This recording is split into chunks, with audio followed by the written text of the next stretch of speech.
Friends, आज एक बार मैं फिर से आप सभी का स्वागत करता हूं मेरे यूट्यूब चैनल पे। मेरे यूट्यूब चैनल का नाम है इसके नॉलेज हब और मैं कुंजेश कुमार आप सभी के सामने एक बहुत ही आज का इम्पोर्टेंट टॉपिक्स लेकर आया हूं, जिसका नाम है, बहुत ही इंपॉर्टेंट टॉपिक्स है, वो है वर्ड, यानी very important words that we should know in English language. यानी हम आज बात करते हैं हमारे इंग्लिश वर्ड, बहुत सारे वर्ड हैं लेकिन कुछ इंपॉर्टेंट वर्ड हैं जिसे हम सभी को याद रखना चाहिए।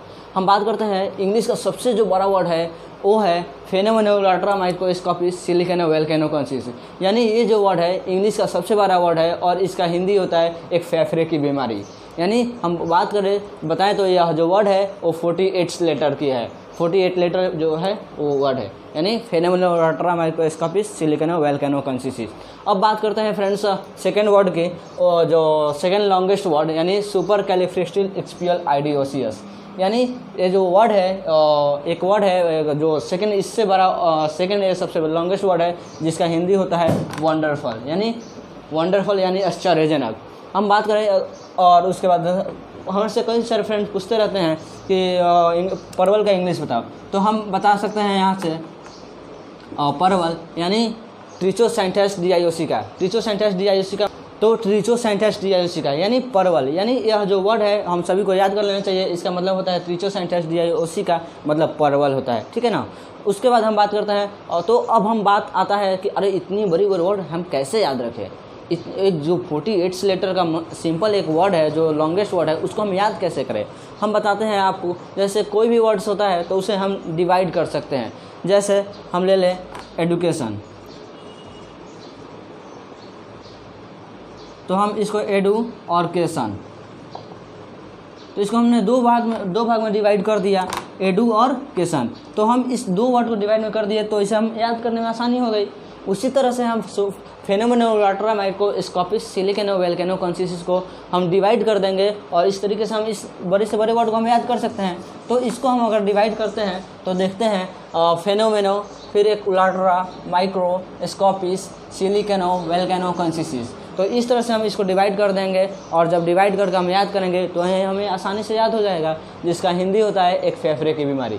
अब हम बात करते हैं the second longest word in English, जो वर्ड है सुपर कैलिफ्रैक्टिलोक्स्पियलिडीओसिस। इसका हिंदी होता है वंडरफुल, वंडरफुल यानी आश्चर्यजनक।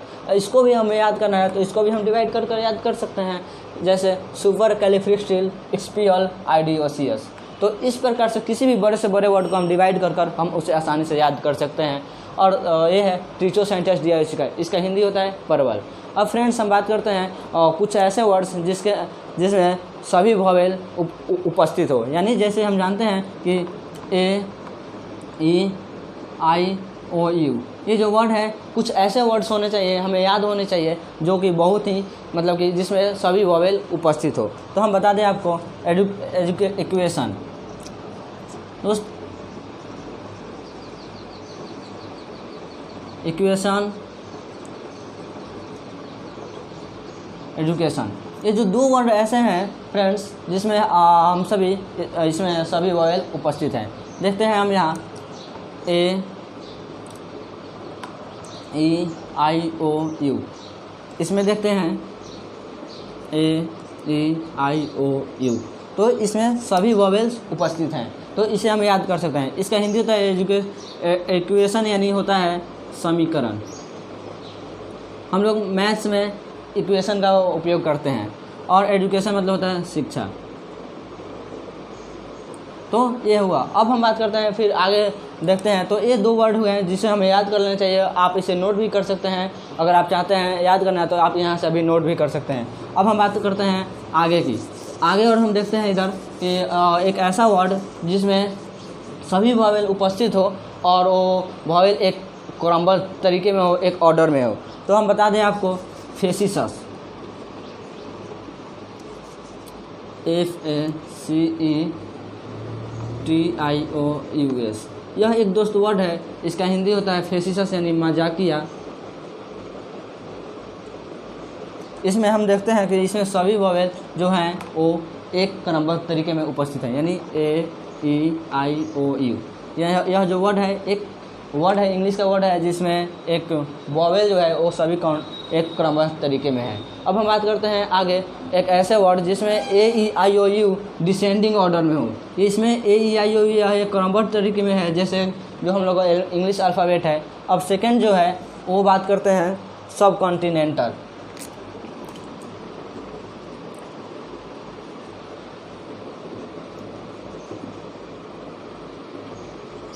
सब कॉन्टिनेंटल, तो इसके लिए हम बात करते हैं, यानी इसका मतलब होता है उप महाद्वीप।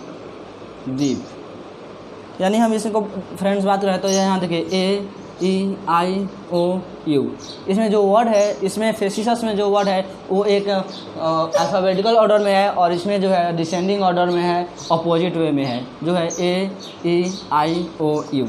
अब हम बात करते हैं फ्रेंड्स आगे की एक ऐसा वर्ड जिसमें W और Y ये भी सेमी वोवेल है, जो दोनों में साथ में हो। तो इसके लिए हम आपको बता देते हैं, आप हमारे YouTube चैनल से जुड़ सकते हैं और जुड़े रहने के लिए आपको ऐसे वीडियो मिलते रहेंगे, इसलिए आप मेरे चैनल को ज़रूर सब्सक्राइब करें। अब हम आगे बताते हैं ऑन कॉम्प्लीमेंट्री।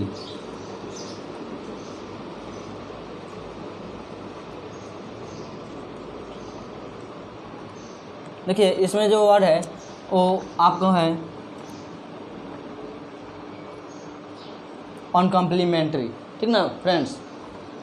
यहाँ आपका ए है, तो देखिए यहाँ देख रहे हैं A-E-I-O-U, और इसमें T और Y भी है, तो यानी साथ में है, ठीक ना।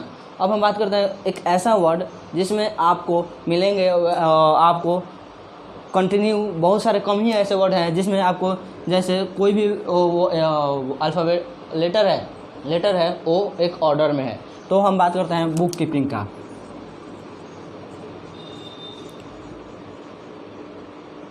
बुक कीपिंग, यहाँ जो हम ये वर्ड देख रहे हैं ना, डबल ओ डबल के डबल ई, यही एकमात्र इंग्लिश का ऐसा वर्ड है जिसमें आपको यहाँ डबल 3 लेटर्स डबल मिल रहे हैं, ठीक ना। तो ये है बुक कीपिंग। अब हम बात करते हैं आगे की एक ऐसा इंग्लिश का वर्ड फ्रेंड्स जिस आपको बता दें, एक ऐसा सेंटेंस जिसमें आपको मिलता है कि क्या एक ऐसा मतलब कि हाँ सेंटेंस है जिसमें आपको सभी वॉवेल आते हैं। तो हम यहाँ सेंटेंस आपको लिखने जा रहे हैं, a quick brown fox jumps over the lazy dog. यह देखिए यह एक ऐसा सेंटेंस है इंग्लिश का जिसमें आपको सभी वॉवेल अल्फ़ाबेट सभी मिलेंगे, यानी ए से लेकर जेड तक इसमें उपस्थित है। आपको हम दिखा दें, आप इसमें देख सकते हैं आराम से A-E-I-O-U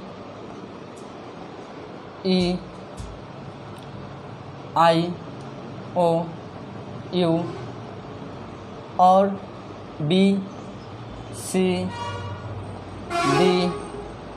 यानी ए से लेकर जेड तक आपको इस वर्ड में सभी वर्ड उपस्थित हैं, ए से लेकर जेड तक।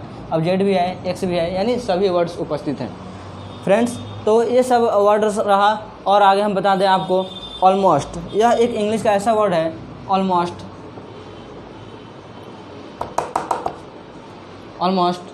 कि यह एक ऐसा वर्ड है जो आपको एक यह जो है अल्फ़ाबेटिकल ऑर्डर में है, यही एकमात्र ऐसा ALMOST ऑलमोस्ट। तो इस प्रकार का वर्ड्स आप याद रख सकते हैं, और ऐसा वर्ड्स आपको याद रखना चाहिए। चल, तो ऐसे ये सब वर्ड्स आप सभी को अगर अच्छा लगा तो आप इसको याद कर लें और आप इसे नोट्स कर लें। पॉज। अब हम बात करते हैं आगे, और एक बहुत से ऐसे बहुत हमें कन्फ्यूजन वर्ड्स होता है कि अरे दो वो इंग्लिश के एक ही वर्ड है और उसका दो हिंदी है, यानी हिंदी एक है और उसके दो वर्ड हैं। जैसे हम घर को हम हाउस भी बोलते हैं और होम भी बोलते हैं, लेकिन इन दोनों में अंतर क्या है, हम ये कैसे समझेंगे। हम बता रहे हैं आपको, हाउस होम। तो हाउस और होम में अंतर क्या है, हम यहाँ आइए जानते हैं, आपको बताते हैं हाउस और होम में अंतर क्या है। हाउस जो होता है वह एक बिल्डिंग होता है, और होम जो होता है वह एक कहीं पे मतलब ये एक ट्रांसफॉर्मेबल होता है, ठीक ना। होम कहीं भी जा सकता है, जैसे हम हाउस बोलते हैं तो हाउस में हम भी रह सकते हैं, हाउस एक बड़ी बिल्डिंग होती है। और होम जो होता है, जैसे कोई गाड़ी पे जा रहा है, कोई नाव पे जो लोग रहते हैं उसी पे रहते हैं, तो उन लोग का वो होम होता है। या कोई कहीं पे रह रहा है तो वो होम होता है। और हाउस जो होता है वो एक पर्सनल होता है, वह एक अपने लिए होता है। और होम में हम भी रह सकते हैं, एक बिल्डिंग होता है, उसमें अपार्टमेंट भी होती है, तो वो होम होता है और वो हाउस होता है। अगर हम बोलते हैं I am going to home, यानी मैं अपने पर्सनल घर नहीं जा रहा हूँ, मैं कहीं पे हो सके तो मैं रेंट में रहता हूँ, या उसमें और बहुत सारे एक ही बिल्डिंग के अंदर बहुत सारे लोग रहते हैं। लेकिन अगर हम हाउस बोलते हैं तो उसमें हम केवल हम ही रहते हैं और केवल पर्सनल रहते हैं, वो हुआ। यानी यह एक बिल्डिंग है और यह एक होम जो है वो अपार्टमेंट है। तो इस तरह से होम और हाउस में हम अंतर आपको बता दिए। अब फ्रेंड्स हम बात करते हैं कोई वो स्टेशन और जंक्शन।